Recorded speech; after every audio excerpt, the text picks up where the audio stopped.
Oh, Lord, ladies and gentlemen, it's a sad day of affairs.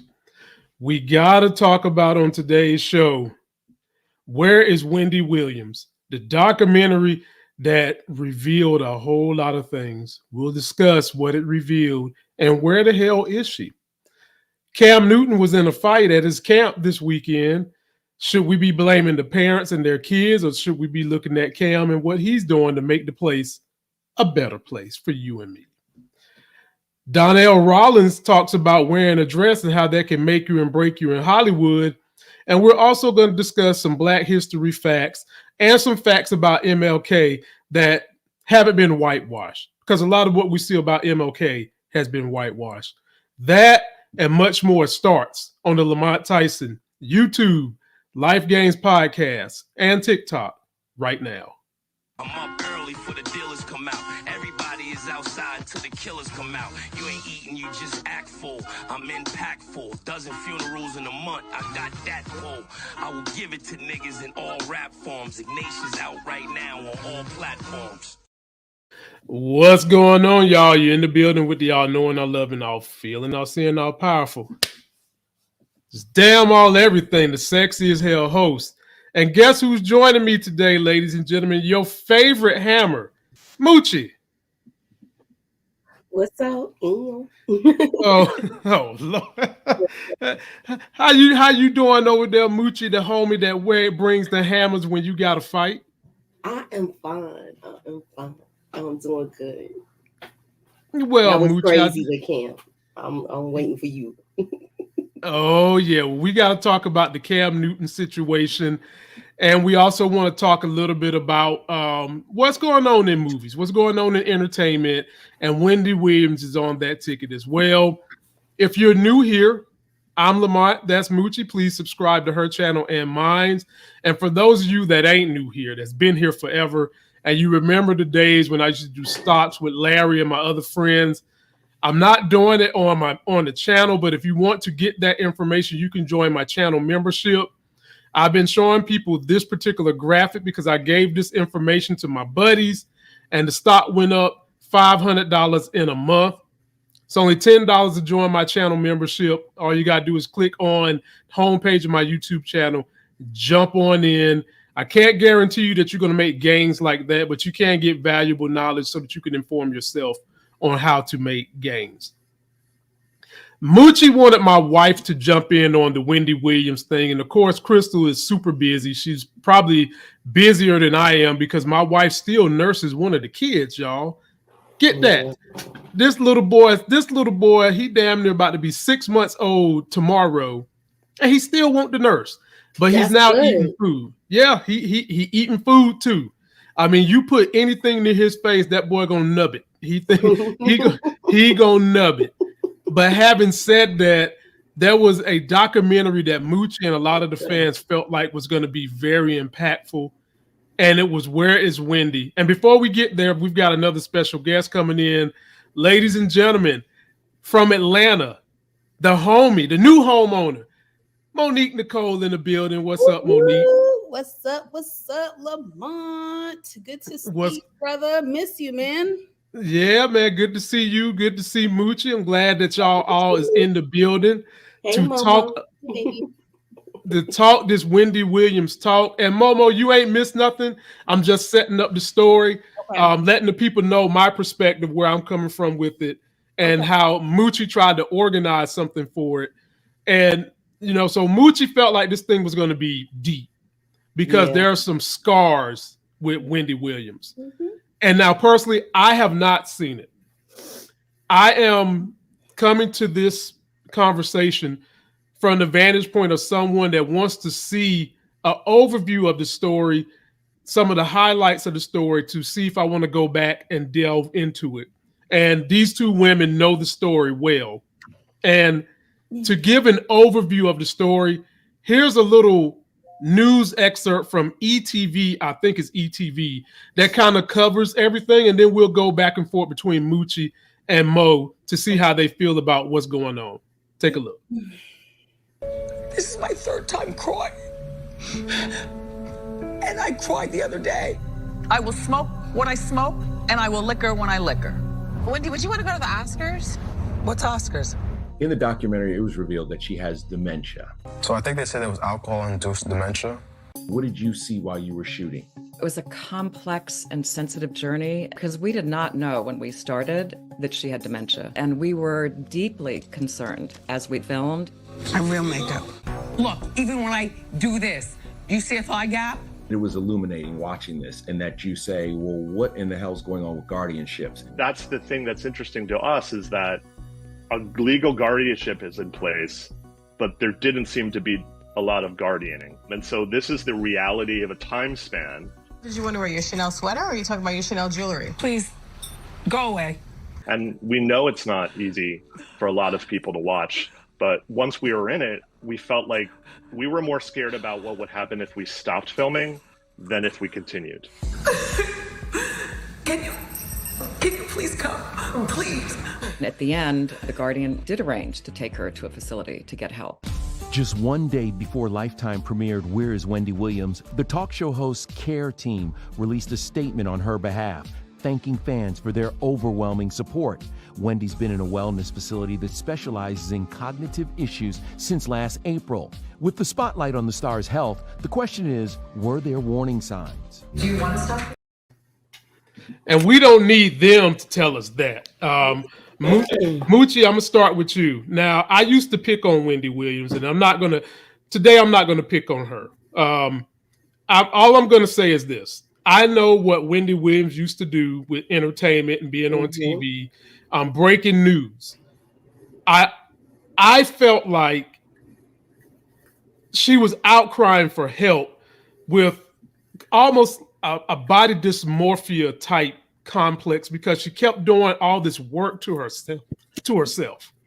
And sometimes I feel like when people continuously keep getting work done, such as Little Kim, Tiny, it's almost like there is a complex that they feel like they're just not beautiful enough. They can't achieve beauty. And that's something that you need to get evaluated for. So having said that, Moochie, give me your assessment of what has gone on with Wendy Williams and where she's at now. Okay, Lamont, we've been covering Wendy Williams for a long time. I want to say since I met you, we've done little segments on her because she's been in the news. Yeah, we talked about the last thing. We talked about the whole thing with Tabitha, how she said those comments about Tabitha. And we had the this was hard to watch. I'm trying to get my words together. That it was hard to watch because she don't have good people around her. Okay. She don't have good people around her. And it's like people that's being basically yes men because she's still holding the purse strings. And she shouldn't even be able to. I wouldn't even let, if you her assistant, how you letting her walk around with these shorts on? How you going to get her vape pens? So if you're going to get vape pens and we watching you walk inside, what makes you think that you're not buying alcohol now? You buying alcohol for her too. So you buying the vape pens, you buying the alcohol. You buying the alcohol, you buying the cocoa.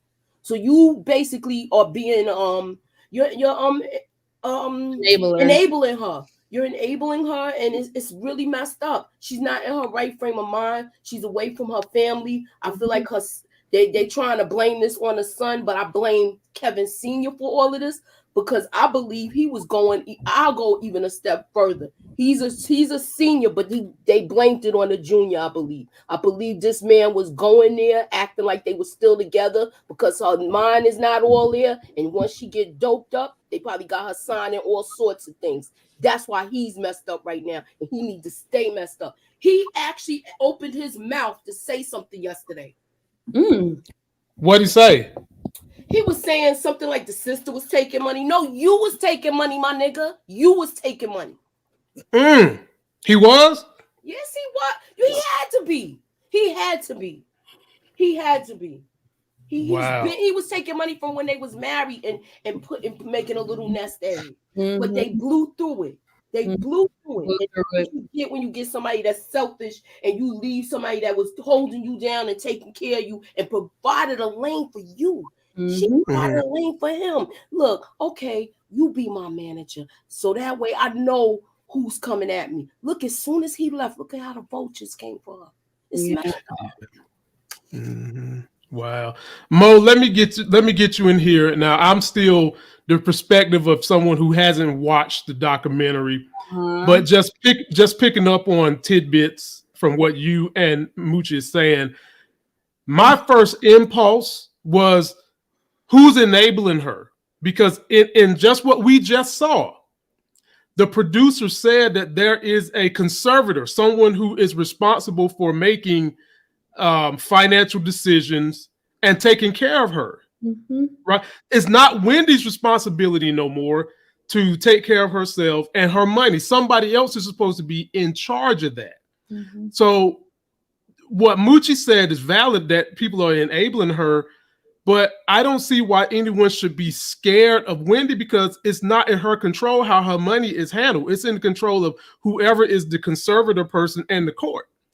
Having said that, shouldn't better decisions be made that should be the decisions that are right for Wendy and not what Wendy wants? Well, the issue when you bring up that aspect is, and I don't know the details, her niece was actually on The View, I think last Thursday or Friday, and she tried to explain it. I'll probably just send you the clip so you can see it for yourself. Okay. He said a whole lot of nothing, but basically what I got from it is, I don't know who the puppet master is, but the family desperately wants to be involved. And I think they should be involved. I don't know who is the powers that be that are trying to X out the family. I think her family, I'm talking about her brother, her niece, her aunt, they have her best interest at heart, and they should be the ones that are in charge of this. I don't know what happened behind the scenes and how they got X'd out. It's really, it's a little alarming. Now I'll say this: I only watched the first hour, and I had to take a pause because, like Moochie said, it was very hard to watch. You know, I'm a person where I can take my emotions and feelings out of things. You know, Wendy Williams is still a human being, and whether you like her or not, I don't think any decent human being could watch that and not feel some type of empathy or sympathy for her. This is someone who is going through something and is not well. She's not the same Wendy Williams that we once knew. Something is cognitively wrong with her. She's got multiple medical issues, definitely altogether. Well, they said she got dementia, and I didn't even know you could get alcohol-induced dementia. Yeah, I didn't know that either. Yes. It's not shocking when you think about it, because alcohol can be pretty potent to the human body, but I didn't know that firsthand. You know, I didn't know that. But if you are a fan of hers, or even if you're not, and you've been watching her the last 5 years, you know something has been going on. Right. I think they've tried to clean it up. Even years ago when she fainted on her show, that wasn't just, she tried to say it was like overheating of the costume. No, I knew from then something was wrong. And then the couple years following that, you could tell cognitively she wasn't as sharp as she used to be. She was becoming very forgetful. Just, you could tell something was off with her. Nonetheless, the documentary, like I said, I only watched the first hour. It was very hard to watch. I agree with Moochie. I think she has yes men around her. I'm not saying everyone's a yes man, but she definitely has people around her that I think are completely enabling her. The manager, there's something about him that's a little off to me. In his like confessional, one of the producers asked him if he's concerned for Wendy or worried about her. And it was like he was very apprehensive to say yes. It was like he was just, I don't know. His response was very off to me. Very, very off. I'm not saying he doesn't care about her. You can care about someone and still enable them. So I'm not going to say he doesn't care about her, but he's definitely an enabler. and just seeing how her personality shift. You can tell cognitively she's not right. She's very angry, which is a part of dementia. She's very angry. She lashes out. She curses people out. She name calls. She's actually verbally abusive to her staff, which is uncomfortable to watch. Now, sometimes that can be dementia. Yeah, that is part of dementia. That's part of dementia. Yeah. Mm-hmm. Now, I can speak to that because I just lost my grandmother who raised me, and she was flipping out on everybody. The one person she never flipped out on was me and Elle. Wow. Like, I don't know what it was about us two. Even my wife, but even her own daughter, my mom. But me and Elle, it was always like, because dementia has its waves. And folks, if you're mad that this has turned into something about dementia, we're just talking about the scope of what Wendy and the people surrounding Wendy are having to deal with. It's connected. It's all connected.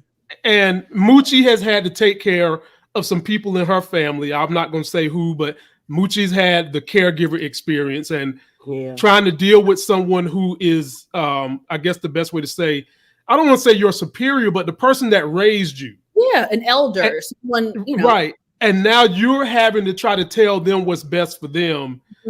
Sometimes it can be off-putting, even if they're in their right state of mind. Yeah. Is that fair to say, Moochie? Has that been some of your? It's hard. It's very hard. It's very hard because they're not understanding what's going on with them. Yeah. And they're trying to understand what's going on. They apologize, but sometimes you might get a mean streak with them because they're frustrated. And I get it. Yeah. And you just gotta stay. You gotta try to stay calm with them, and that's the hard part. So, ladies and gentlemen, a full breakdown and review of the Wendy documentary is going to go on with Moochie, Momo, and Nita the Diva at 7 p.m. tonight.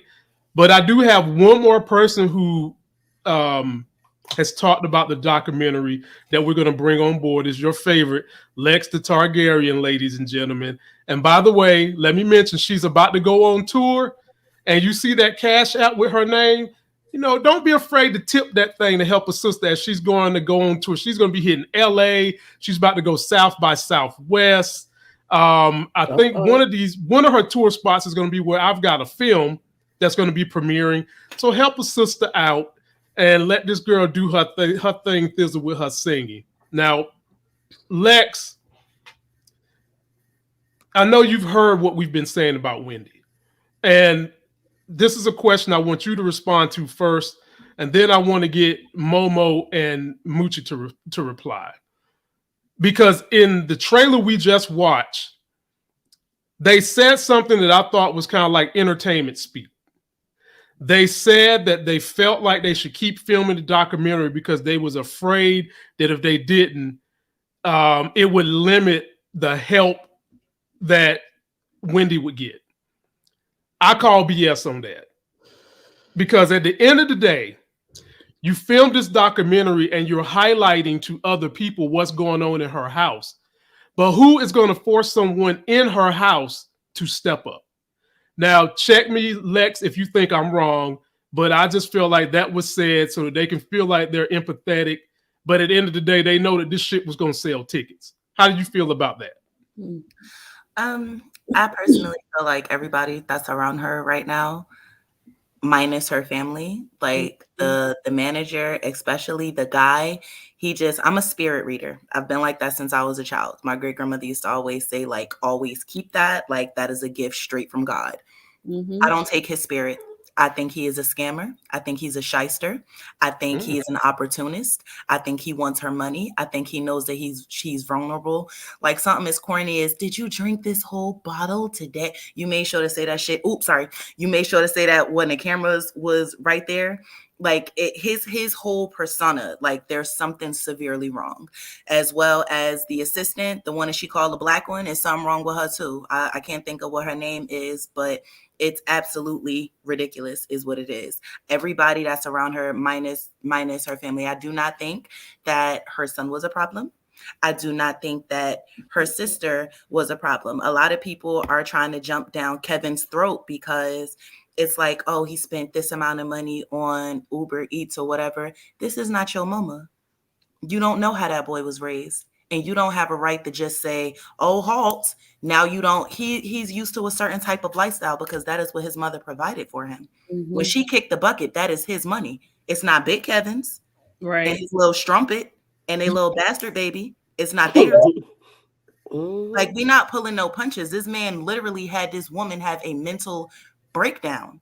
And no, yes, drugs and everything played a part of it, but me being a woman first, like, I don't know if y'all in the chat, fill me up in the chat if you've went through a breakthrough that really have you out here feeling like you've lost your mind. It's not okay. It's not okay at all. I grew up. I was 29. I'm 29 in the anniversary. So I grew up listening to Wendy. You feel me? I grew, like, literally my mama picking me up from school. This is how I know I've been around for Charlemagne the God's whole career. I remember being a little girl in elementary. I'm talking about under 5th grade. And Charlemagne was her intern. Yes, this is how you got to look about Wendy for me. I was I was like you was in the back of my car on my bus. Wendy, 1st grade. 1st grade is the earliest I can remember hearing Wendy. Yeah. 1st grade. I'm 30. I'm 29 in the anniversary. Excuse me. We're not letting that word come out. No, you don't be ashamed of your 30s, ma'am. Girl, don't be ashamed of no 30s.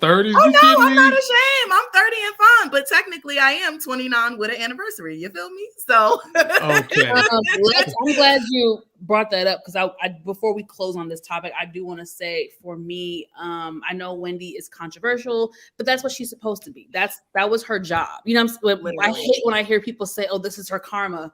Really, you guys, this is her karma for doing her job.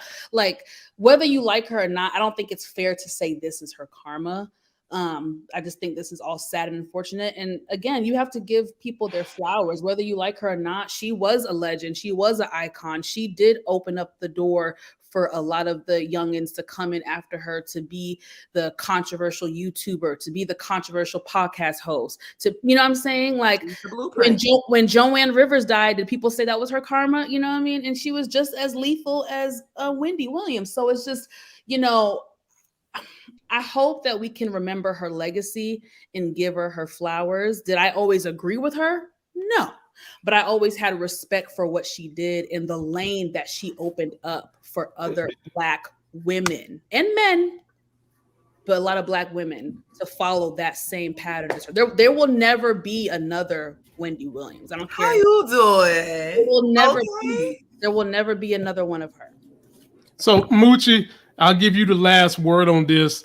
And a lot of what Monique said is why I started out this thing by saying I normally would have jokes on Wendy, but I don't, because I'm a human being. Mm-hmm. And I don't like to see nobody going through what she's going through. Me personally, some of y'all know my beliefs about religion. I don't believe in karma, none of that bull jive. However, I will say this about Wendy. She was Black TMZ before we had a TMZ for Black folk.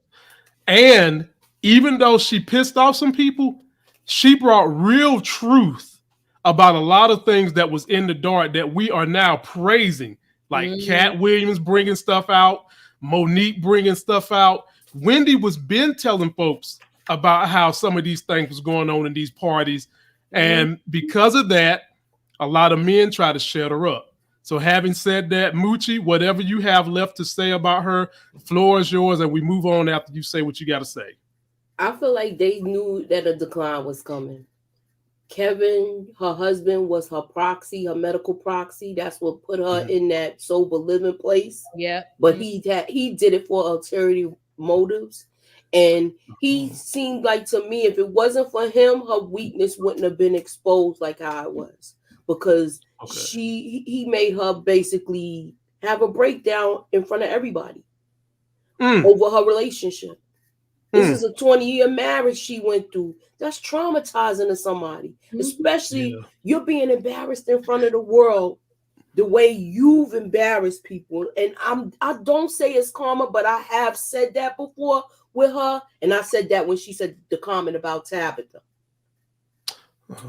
So well, I mean, but you know, Moochie, with like people who do what she do. I just told you, watch what was going to happen. You remember me saying that? I remember that. But with people that do what she does, you're going to have these type of things happen. Like you're going to have, she's going to polarize some people, one group of people 1 week, then another week she's going to polarize others because she shed lights on various different things. So you definitely are going to have that with some, like she's not the modern day Wendy by no means, but someone who's very polarizing right now. And I used to pick on this person. They helped me out. I haven't heard from them since. I used to say she always sounds like a high pitch. Oh God, what is her name? She used to be down with Lovely T, and now she's doing her own thing. She's gotten into it back and forth with Kevin Hart and some other big names. I'm gonna forget. Yeah, I forgot her name. The one that has the lawsuit. Tasha K. Tasha K. I was mumbling it to you. I was like, yeah, Tasha K. Tasha K. She's polarizing just like this. Yeah, just like this. And at the end of the day, we still got to remember that they are human beings, and that even though they might polarize one group, if they're shedding real deal truth that has caused somebody harm, you at least got to give that part of what their career was a little bit of sunshine, a little bit. Yeah, I just feel like, you know how you be saying something like, watch what's going to happen. I didn't think it was going to get this bad, though, y'all. I told you. I didn't think it was going to get this bad. I told you. Like this, like you know how you, it's just messed up. It's sad. It's messed up. It is. And it's like she has nobody around her right now that loves her, like that genuinely loves her. No, and that's right. That's like I think deep down on the inside of everybody who is trying to be in a relationship, one of your biggest fears is that you wake up old one day and you're in Wendy's situation. There's nobody there to love you and help you out. Not just love you and help you, but someone that is having your best interests forward. You know what I'm saying? Like not the husband or spouse that the doctor's saying, well, you're going to die. And the spouse has a big life insurance policy and says, well, let's go ahead and kill her tomorrow. You know, not that person, you know, but someone who's like, let's put her in palliative care, make her as comfortable as possible, and let's uplift her life as best we can going down the road. You know, that's what a lot of people are looking for, you know, so. People got go ahead, Lex. As bad as I feel for Wendy, just like people watching this who have not been in that situation, or who, you know, you also, in every downfall, you got to acknowledge your hand. As much as we don't want to say that, we do. And having him have a jump off for 15 years, you kind of walked yourself into getting your funds Brazilian waxed straight out. True. You literally let that man have a hair that you knew about for years, and the deal breaker was the baby. Let me tell you something. As a Jersey girl, I'm disappointed in her because we get right. I would have punched Kevin dead in his face and told him, get out. Because what are you here for? Because he's her manager? Because, I tell you what. Because it's comfortable. I think she just, like, to me, she should have been got rid of him. That part, because at the end of the day, she played a part in her own demise. Does she deserve what's happening? Absolutely not. But she single-handedly played a part in her own demise. Y'all remember the game Life where, you know, you pick up the cards and choices you make. Add a baby to the card, or do you want to go to school, or do you want to do this? Nobody knows what that last door looks like. But you could be for damn sure you getting signs every left and right that you taking. You ignore them signs, that's on you. And that's what she did. She ignored the signs, and it's horrible. It's horrible. There's no replacement for Wendy. Sherry Shepherd is trash. Like the closest. I'm not pulling no punches. I'm not. Wait a minute, y'all. That came out of nowhere. This to let y'all miss right. Not only has she done got her damn audio fixed, but this chick come up here flaming fire, ladies and gentlemen. But it's a fact. Who grandmama house have you walked in and who girl Sherry on? Nobody cares about Sherry Shepherd, and it's nothing against her personally. As an individual, I think she's a great woman. I think she's a great entertainer, but she's not Wendy. If you're gonna put somebody in Wendy's spot, you better make sure it's. And that's she's not. She's a trailblazer. There's never gonna be another Wendy Williams. The closest we gonna get to Wendy Williams to keep it a stack, and people may not like it, is Tasha K. Yeah, that's the closest we gonna get to Wendy. I agree, and I think she's being groomed, y'all. So that's my opinion on that. Should they give Tasha K should they give the job to Tasha K? That's the closest they gonna get. But you know what? I don't even want Tasha K to go into that. She got her own network. She got her own platform. Do you? And that's the thing. People, you got to stop depending on no funny. Yeah, because if here's the thing. If you could get it on your own, don't go into the corporation. Granted, everybody gonna need that little reach out hand. But at the end of the day, Tasha, all that money she getting is going to her and her employees. All that money, Wendy, you got to pay people. You got NBC. You got you still got the big guy. And she's still trying to get down with them, but she don't know what she's doing. And I was pissed off with that whole thing, man. It's over for Wendy and her manager. This is why I said I don't respect him. You talking about we gonna get her a podcast? She's slurring every other word. What are you talking about? She got on the manager got on my nerve. The guy in the red, he really got on my nerve, and she made me so mad. This little assistant. You could tell she lying to. Oh no, I don't think she has a problem. Yeah, that was weird to me. Like I don't understand how they're saying that. Like they kept it on them, expose those people. He said the same thing. Oh, I don't think she has a problem. I don't want to say that she has a problem. Call a spade a spade. This is why nobody is respecting it. And y'all doing what y'all doing, and y'all took her over to California that had made the news before. Wendy out here, she don't know what's going on. Think about the last couple episodes of the Wendy Williams show. Like, hello, she's sitting there. I want to whisper in your ear. She don't listen. The Wendy that we knew is just like Unique. It's over. Hang it up. Flat screen. It's not coming back. She's not coming back. Like that. Baby Unique up in this thing. Oh, yeah.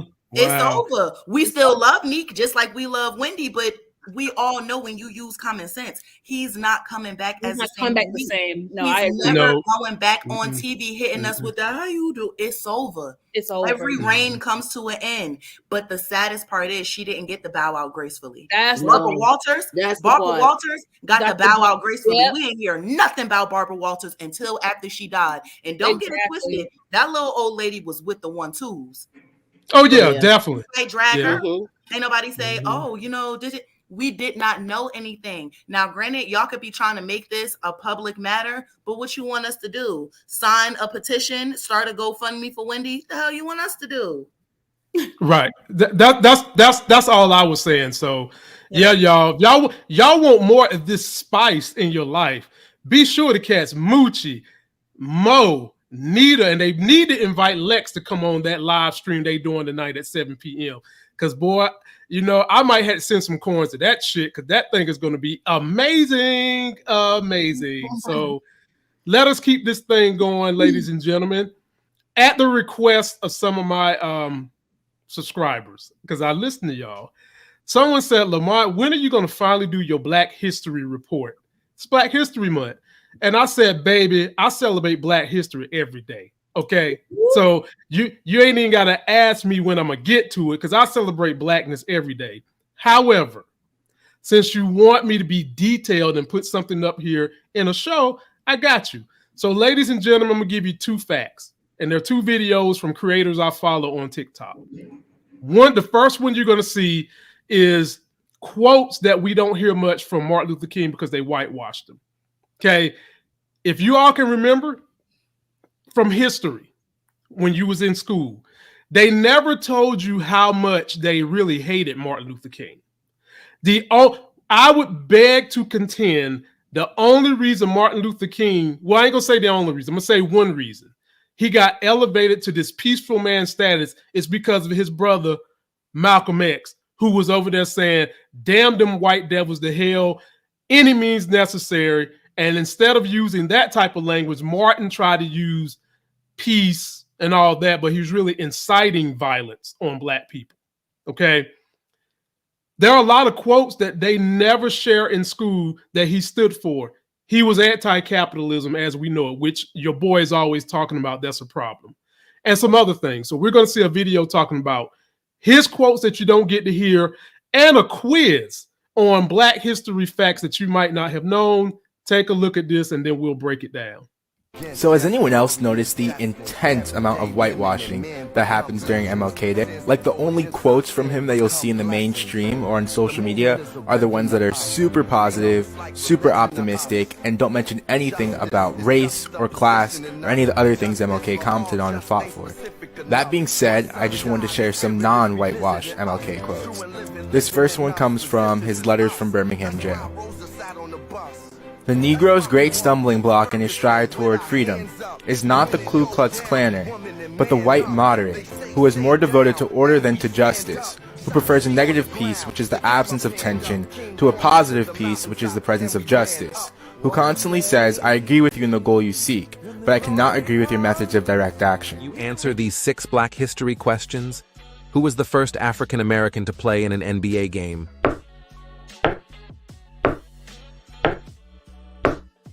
C. Earl Lloyd, who was the first Black female millionaire?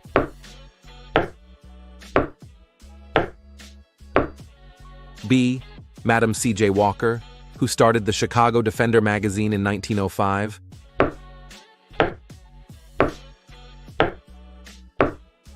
C. Robert Abbott, who was behind the assassination of MLK?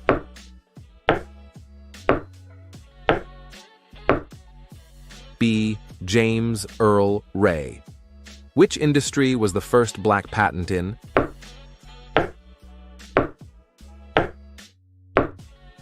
A. Dry cleaning. How many gold medals did Jesse Owens win?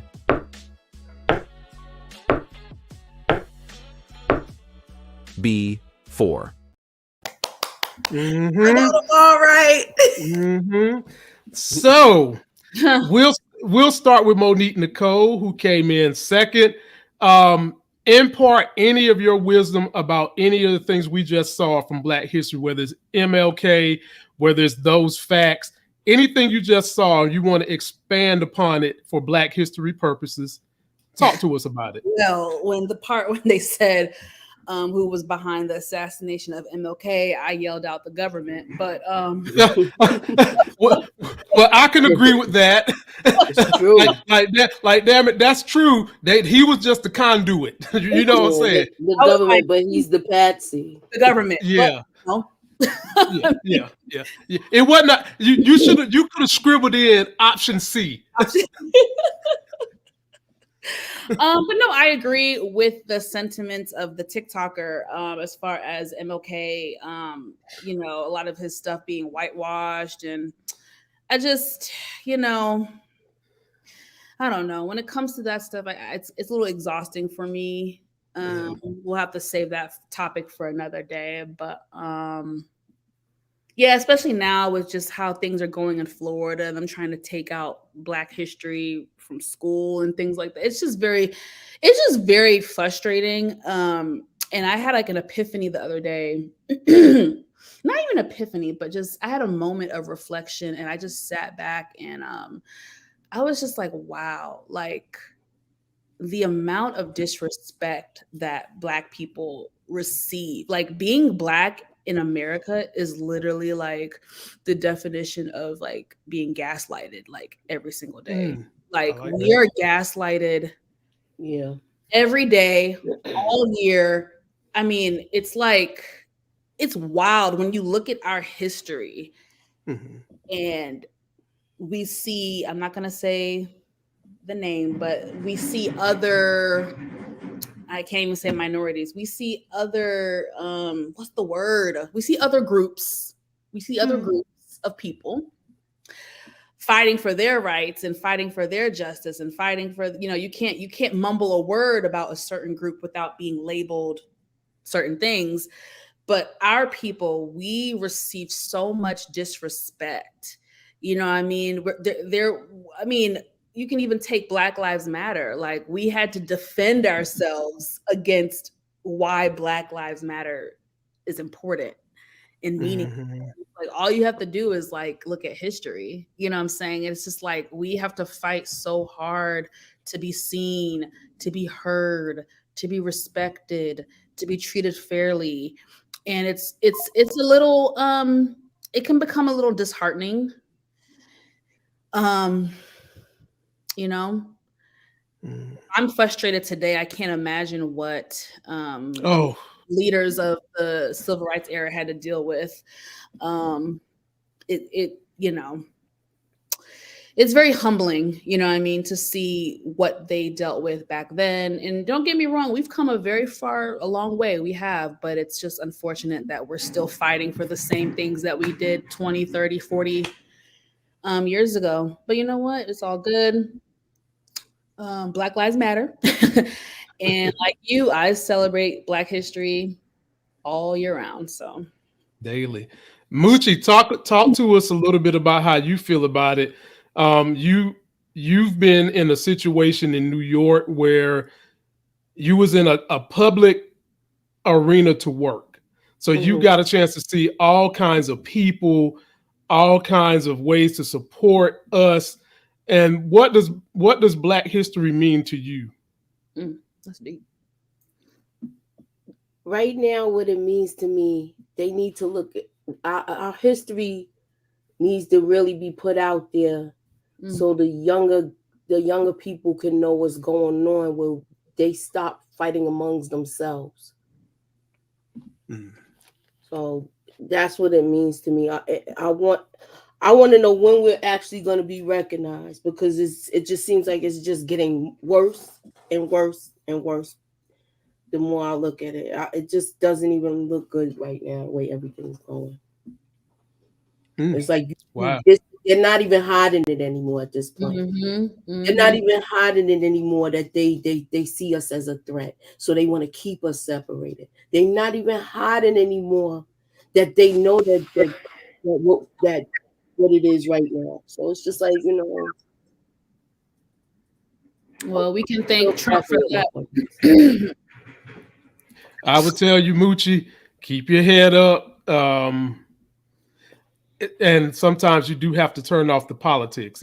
Even me being someone who's comfortable with self, versed with debating people in politics, I have to turn it off sometimes, because it is frustrating that Black people in particular, as strong as we are as Black people, I am one to say that Black women have had it worse. Amongst us being on the bottom, they have been on the bottom. And I think that Black women scare white people. And when I say white people, for the white people that are watching, I'm not talking about you guys that support us, have our back, believe in justice, equality, things being as fair as humans can make. I'm not talking about you guys. I'm talking about the dejectors, the one who Martin Luther King just eloquently spoke about. The moderate white person who would, rather than confront what's uncomfortable, just stay comfortable. Those people. That's what I'm talking about. And the ones to the far left. But having said that, what does Black history mean for you, Lex the Targaryen, who is on a tour for music, ladies and gentlemen, so she can flex her Black history that she's making on her own as an artist? Tap that Cash App that has her name in it right there, so that she can take this world journey and see Black history all across the nation and sing to it. Yeah, Black history is in the making. Like, if it wasn't for the people who came before me, how am I going to Texas to perform? How am I going anywhere in the South? It wouldn't happen, But I just think that with Black history, people tend to focus on the negative. You know what I mean? Like slavery and segregation, and which you should never forget that. But there's so many more positive things that happens. Like, I feel like because Black history still has to be uncovered. We don't know a lot. Like slavery, when you really think about it, slavery really wasn't that long ago. Like, No, it's not gonna at seem all. long ago. Like, my niece is 10. Like, when she's a great grandmother, okay, then slavery is gonna seem like it was a bit ago. Like, wow, the 1800s, because they're gonna be deep into the 2000s. You know what I mean? But those of us that was born 90s, 80s, 70s, like, count back. It's not that far. So it's a lot of stuff that we do not know. There's a lot of stuff that will come out. There are sealed documents that will come out. Truth comes with time, you know? And I feel like it needs to be celebrated. Like, everybody that was kind of in an uproar about Beyonce, like, she's coming out with a country album. How dare she? How dare she connect to her roots? Because Black people created country music. Tell me more. But they don't know that, because that's the history that's not taught. Y'all just focused on slaves and segregation and you know, we grew up knowing, okay, a Black person created the light and Madam C.J. Walker and the Peanut Dude, George Washington Carver. But what else? What else? You gonna tell them how slaves built the White House? You gonna No, tell they can't tell you that. They can't tell you that, Lex. They can't tell you that. Like, it's gonna seem like, oh my God, Black people really did build America. Wait, so we're entitled and we really did nothing? Well, goddamn, why are we? What are we here for? We've been wondering the same thing for centuries. We've been wondering. We've been wondering. I feel like I said, Black history is every day that you take a breath, because we're learning something new. Shout out to my man, Chris Brown, who just made Black history the only person of the 21st century to chart for all those years. The only person in the 21st century to chart consecutively for his whole career. But y'all ain't gonna talk about that. Y'all want to focus on the negatives about. They want to talk about him not being playing the All-Star. Over any Caucasian artist, over any Hispanic artist, over any Asian artist, baby. He is the only artist to do it. Get that man some claps, okay? Oh Lord, Beyonce out here making her country music and is actually letting people know. I mean, she's not, because she barely talk, but because of her actions, the conversation is starting. Country music, y'all must have forgot Cadillac Records. Y'all must have forgot Muddy Waters. Y'all must have forgot Howlin' Wolf. All of that country music started from sharecropping, baby. So once again, Black history is more than just what they tell you. Jump down the rabbit hole of Google. Jump down the rabbit hole of YouTube. Get to know your people, because at the end of the day, Black Americans, we have our own history. People want to group us into African Americans, and listen, you can identify with whatever you identify with. I am a Black American, and as a Black American, we have our own history. Get to know it.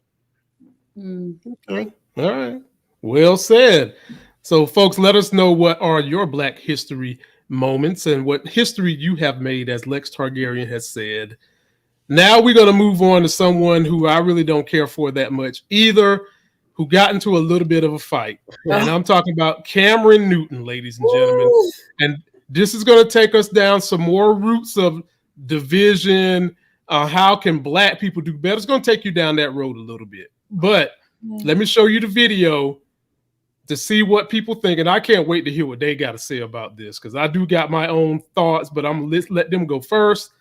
Take a look at this fight that broke out at his 7-on-7 camp in Atlanta, a camp that he puts on, mind you. Take a look.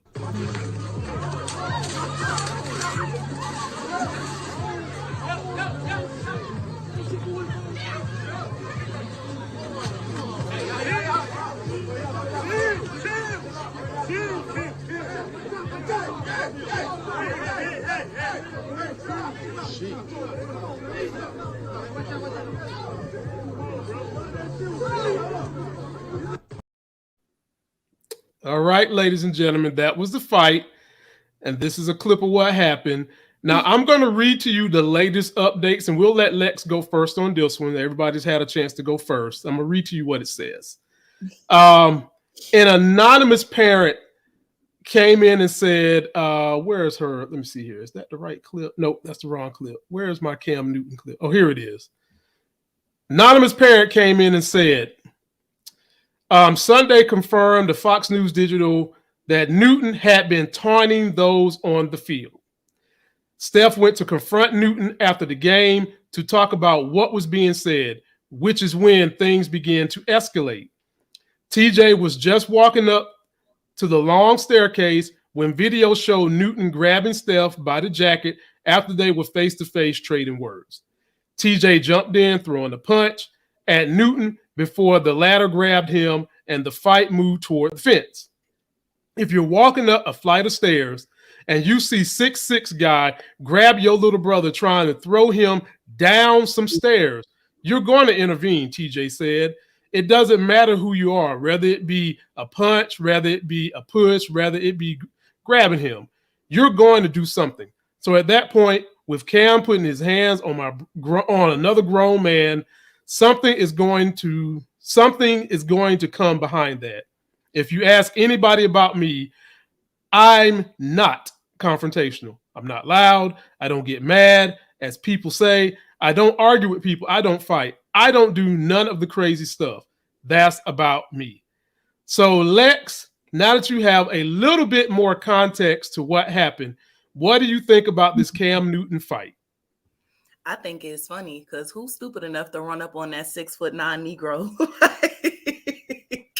How is this man in a daggone Harry Potter wizard hat snatching y'all and hat ain't come up? Weak behavior. That hat ain't go nowhere. Weak behavior, baby. That's weak behavior. And dude goes on a thing the next day, being a super McLamington and talking about, oh, you know, this happened, that happened, and ain't nobody scared of Cam. And not, first of all, you're doing too much. It's giving like you're reaching for attention. Nobody knows you. Nobody cares about you. Nobody's Googling you after this week. Like, come on, tighten up. And at the end of the day, I would be embarrassed. I wouldn't even said nothing. This man drugged you up a flight of steps and no hat was removed. You wasn't doing nothing. That's sad. But overall, even if it was, like, clearly this is why you bozos didn't make it to professional sports, because this is what happens. People trash talk. I'm talking about smack dab in your face. So you just look like a corny on a cob little peon that's hating on Cam. Go Cam. Okay. Moochie, what do you got to say about this Cam situation? I agree, because he was talking smack on. They got him talking smack on a video before the altercation happened. This dude, he's a cornball. He came after him, and I believe that they trying to clean it up now, and they're gonna try to do some legal actions. So that's why that person came forward. I think it's a crock. I think they set him up. This is why our people can't even go back to the hood to help certain people. You got to do it from afar and feed them with a long spoon. Wow. What did you got to say, Monique Nicole? Wow, boy, the folks, the ladies is really on Cam Newton's side on this one. Yeah. The funniest thing to me was that his damn hat didn't go nowhere. Well, the man do got a lot of hair sticking through that hat. I mean, if you're gonna knock off Abe Lincoln's hat, you know, it's basically like a damn sweatband. It ain't coming off unless you yank it off. And if you 5'6", you ain't even tall enough to reach your arm up there and yank it off. So no, it ain't coming off. So from the article that you read, it sounds like Cam made the first point of contact.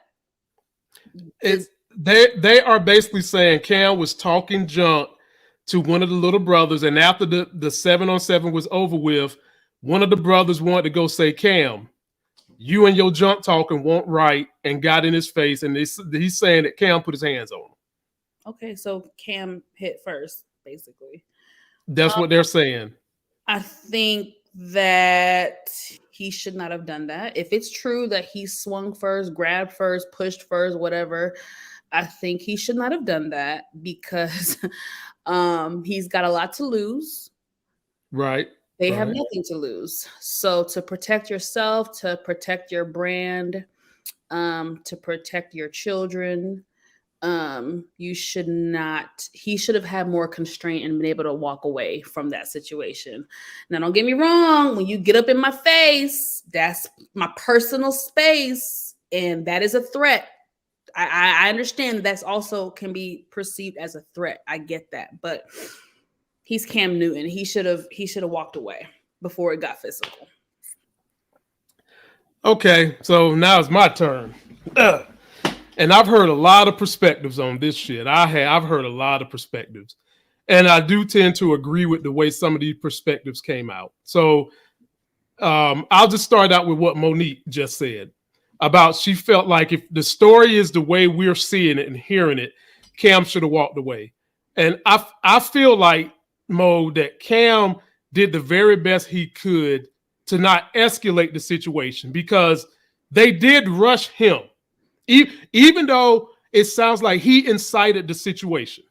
Mm-hmm. They did rush him, and Cam could have, with all his 6'6" force, took them dudes out because he slung one of them to the fence. He had one in a headlock, and then a third one ran up, and he kept him off of him. He did. Cam did all that. Cam could have took this thing to. He could have knocked out all three of them bozos, if you want to call them bozos. He could have knocked out all three of them.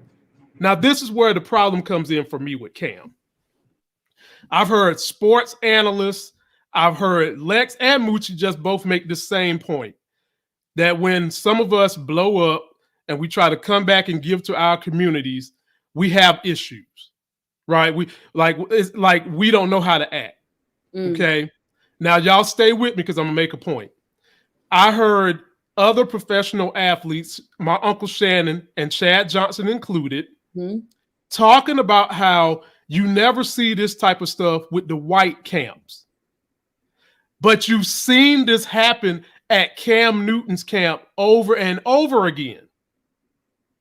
Now, the first thing I said to myself was, okay, well, white people, if it happens to certain white people camps, they're probably going to try to hide the video. They're probably not going to let the video get out, whatever. All right. And I also thought about this too. This behavior is exactly what white people love to use to say, look at them black folks. Look at them. They're savages. They're beasts and all that bull jive. Now, we know you can't use that shit because look at how y'all react to President Trump. Okay. So don't even stop that shit. Okay. We don't even want to hear that no more. But however, if you was going to run with that narrative, why don't we talk about if Shannon and these other sportscasters are saying this is not happening in nobody else's camp, but it continues to happen in Cam, I am inclined to believe that Cam has nurtured this atmosphere where you let trash talking go too far into having these dudes think they can legitimately talk trash to you and get in your face and do this type of shit. That's what I think. When I hear this, that's what I think. And if you are catering a camp that allows for that kind of behavior, you can't get mad when this happens. If I was holding the camp and I was talking junk, there's going to be rules around that bull jive. At the very least, in a football game, when you talking junk and it gets too heated, you got referees to separate it. In this right here, you ain't got nobody to separate it. So you need to set a culture. You, the person with the money, the person holding the thing, you need to set a culture where, okay, if you're going to talk junk, it needs to stop here. And if you're going to take it too high, we're going to take your ass out and you ain't coming back. But because they have said this has happened in Cam's camp over and over and over again, I got to believe that Cam is allowing this behavior to be the culture. He's allowing that to happen. So at the end of the day, people have tried to say our kids are disrespectful and all that. I always tell people, folks are only going to do to you what you allow them to do. Period. And if Cam has allowed fighting and stuff to continuously keep happening, he's allowing that to happen. So instead of trying to put the onus on parents and other people to behave a certain way, the same way that we do with police, when we see police brutality and white people be trying to say, well, you guys need to behave better around the damn cop. No, the cop is the professional. Cam is the professional. Set a better standard for this event, Cam, and maybe you'll get better outcomes. That's how I feel. Y'all disagree with me, let me know. No, you bring up a good point. I was not aware that there was a history of bad behavior or drama surrounding his camp that he has. But if that's true, then there does need to be some changes done as far as the infrastructure of the camp and just the rules, the regulations, the guidelines, the protocols. Someone in there needs to be a proper evaluation of that, and it needs to be more professional. It needs to be more strict. and it needs to, you know, fall in line with proper protocols so that this type of thing does not happen. I mean, this is really, really, really inappropriate. Like really, Definitely. really inappropriate. Yep. So I didn't know about the history, Lamont, but I figure I figure you would know because that's your area. So, like, aren't they in North Carolina where this happened? No, it was Atlanta. It was Atlanta. Oh, yeah. But you know, Moochie and Moochie, Lex, and Nicole, having said that, it still don't make them people right either. No. Because I'm looking at some comments where it's like people are trying to get a quick come up. I 100% agree with that. Yep. But then that leads back to the problem that we have in our community, which is fucking resources. It leads to that problem. We don't get the divvy of resources we need, and we can't expect one celebrity to pop up and be the savior of our issues. Granted, his 7-on-7 is there to help position people to get to, at the end of the day, better resources, you know, sports, you know, to escalate their career. We need more than Cam doing this shit. Because at the end of the day, the ones who came for a come up that came for him, if they was already up, they wouldn't have done that. And I'm not saying that that's Cam's fault. The only thing that's Cam's fault is setting the tone and the culture. But if we as a community had more resources, we wouldn't have to be always relying on our people that made it to come back and try to help us. And I even heard somebody I dislike say, save us.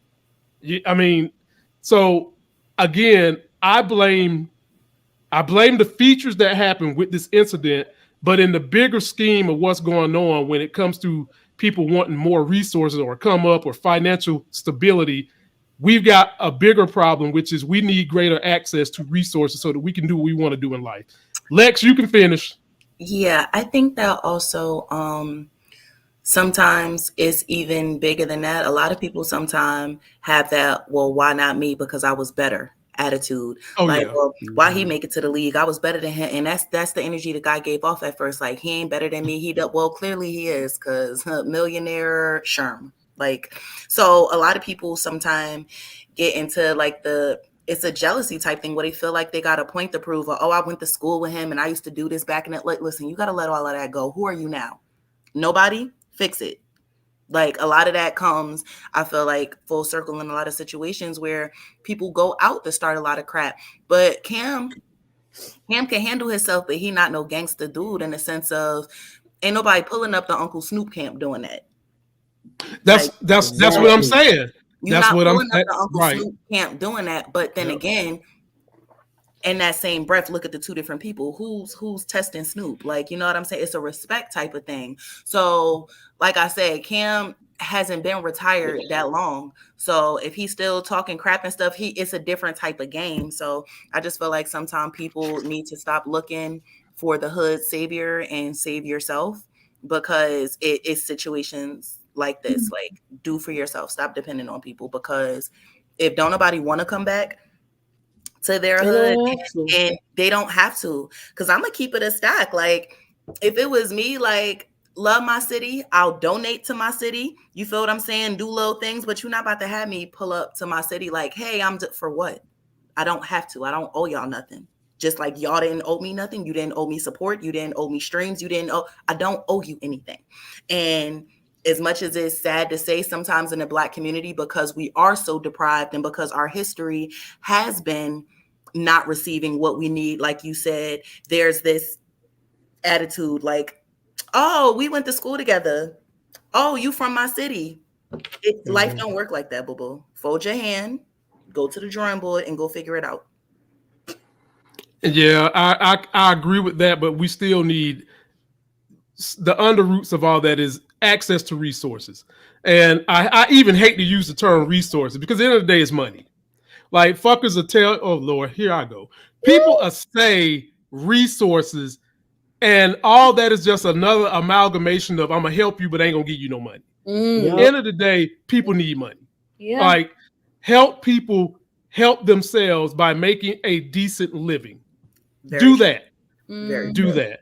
And now, ladies and gentlemen, let us get to the last story of the day, which I know Moochie, boy, I can see Moochie face right now. Even though we can't see the hammer face, I can see her face. Donnell Rollins talked about that fuck boy shit that go on in Hollywood in terms of putting on say yes to the dress. If you say no to the dress, it can mess you up. But if you say yes to the dress, you could be Tyler Perry. Take a look. Wow.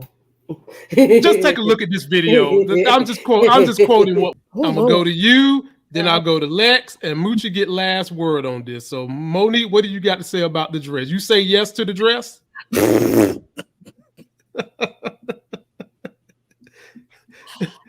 So this, oh God, that was a lot. Okay, so this topic has been a well-known controversial topic, right? In the Black community, in comedy, in Black entertainment. Right. How do I feel about the whole Black men wearing a dress? I don't know. It's one of those things where I can see both sides.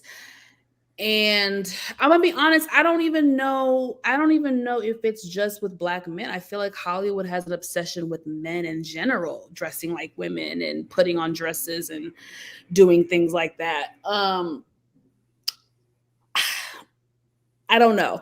I will say this. I don't think it's fair to like resort Tyler Perry's like success to him just wearing a dress. Obviously, it was more than that. Anybody can put on a dress.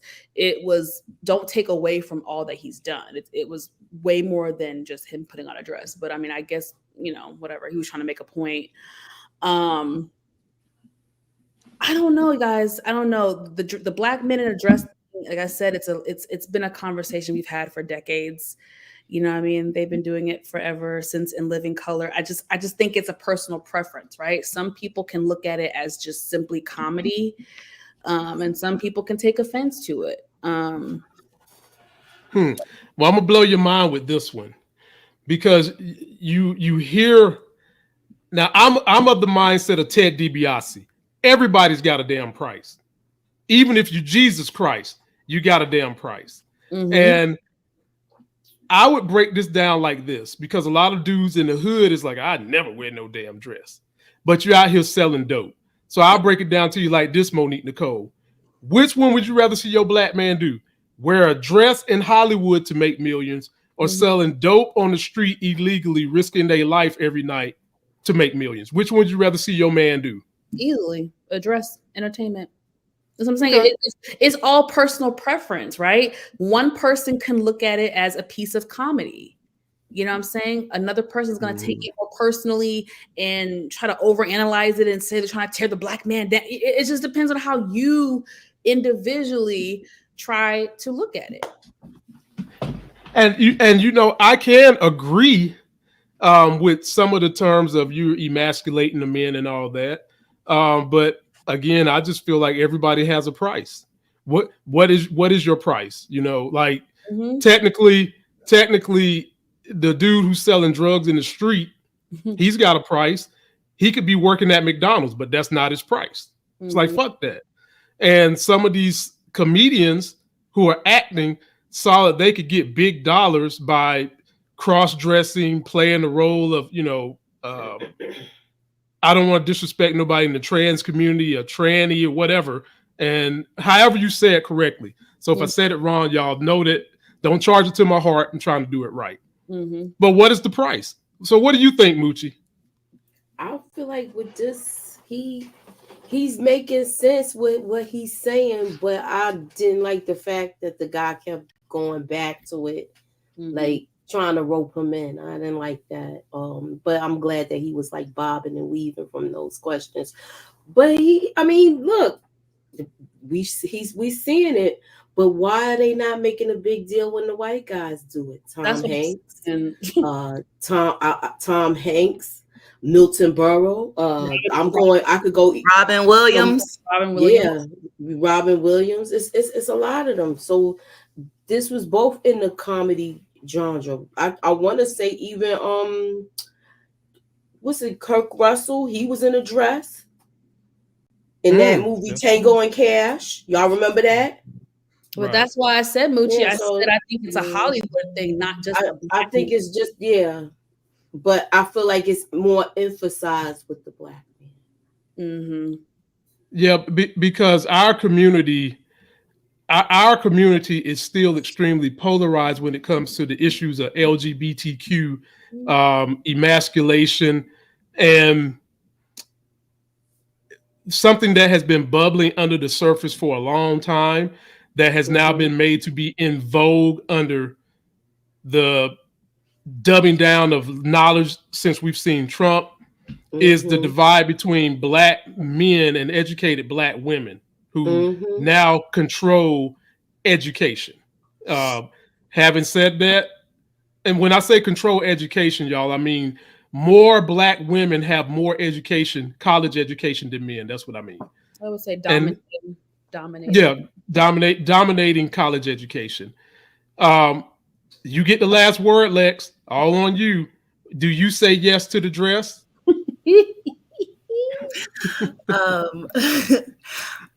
What I will say is I understand both sides. I understand how they can think that it's, demasculating to black men and things like that. But just like Moochie said, our Caucasian counterparts have done it for years and have been lucrative about it. So it's kind of one of those situations where if they're forcing you in a sense of like, you can't get any other roles, I can understand that. But other than that, that's kind of a part of theater. Like, let's keep in mind that when you go back to the history of theater, women were not allowed to act. It was literally all white men playing all roles.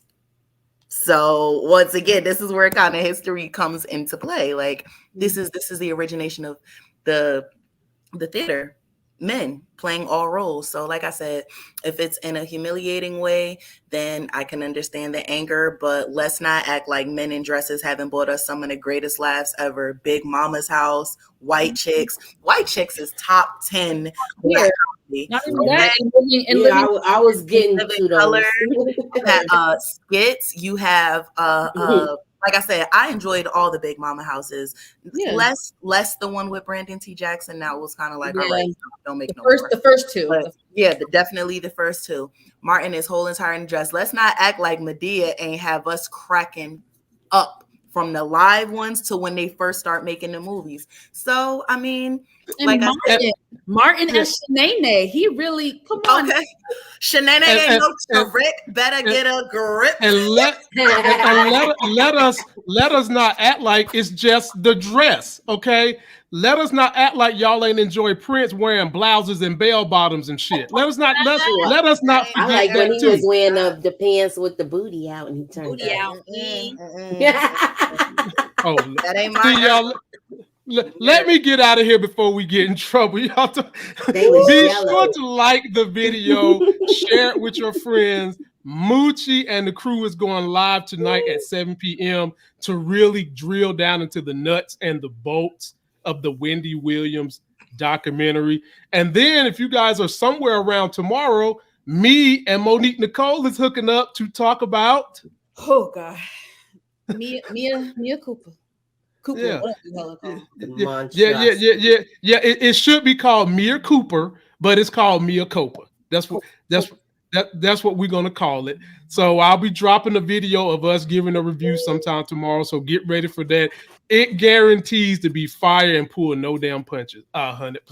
So don't forget to like the video. Send Lex the Targaryen a Cash App. That is her link. She's going on tour. And until we go live again, which will be Thursday at noon, we out.